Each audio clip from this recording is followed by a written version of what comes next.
47대 대통령으로 취임한 도널드 트럼프에 대해 알아보자. 첫 번째, 프로필. 도널드 트럼프는 1946년생으로 뉴욕에서 태어났다. 부동산 개발업을 중심으로 성장한 트럼프 기업의 오너 가문으로 그의 할아버지인 프레더릭 트럼프가 창업했다. 트럼프 가문은 록펠러, 포드, 부시 가문과 같이 미국의 주요 기업가 가문으로 유명하며 도널드 트럼프 또한 뉴욕 군사학교를 졸업한 후 펜실베니아 와튼스쿨에서 경제학과를 졸업. 이후 가업을 이어받아 트럼프 기업을 성장시켰다. 기업가로 활약할 당시 타지마할 카지노 사업에서 큰 깨달음을 얻었다고 하는데 성공을 위해서는 단순히 큰 돈을 투자하는 것뿐만 아니라 자신의 가치를 높이면 성공은 자연스럽게 따라오게 된다는 것이었다. 두 번째, 재산. 역대 미국 대통령 중 가장 재산이 많은 대통령이다. 포브스는 2024년 그의 순자산을 71억 달러로 추산했다. 그의 재산은 뉴욕 맨해튼과 같이 움직인다는 말이 있다. 이는 트럼프 타워를 포함한 맨해튼 건물 8채가 트럼프 자산의 40%에 해당하기 때문인데 트럼프 기업 자체가 비상장 기업의 부동산 자산이 대부분이기에 정확한 재산 측정은 어렵다고 한다. 그렇기에 그를 두고 상속 부자일지 자수성가로 성공했는지는 논란이 있다고 한다. 세 번째, 정치각. 대통령 선거의 첫 계획은 2000년이었다. 당시 개혁당 후보로 출마를 했지만 포기하게 되었다.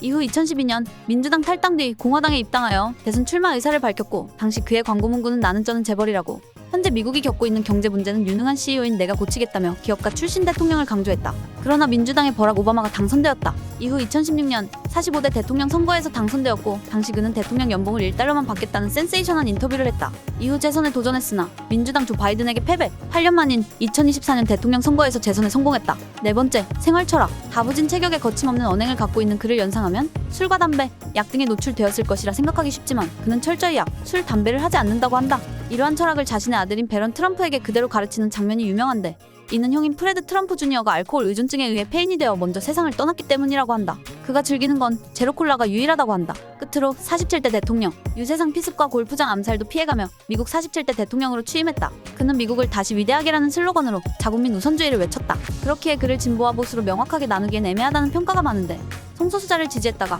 임기 초에 그들의 인권을 보호하는 규제와 복지 제도를 폐지하는 만큼 행동의 유동성이 있다. 취임식에서 그는 대규모 행정명령을 예고하며 국경정책을 언급했고 경제적으로는 국가 에너지 비상사태를 선포하고 제조업 기반 강화와 무역관계 개선을 야기했다. 사회적으로 소수자 문제를 토대로 미국 우선주의 정책을 발표했다.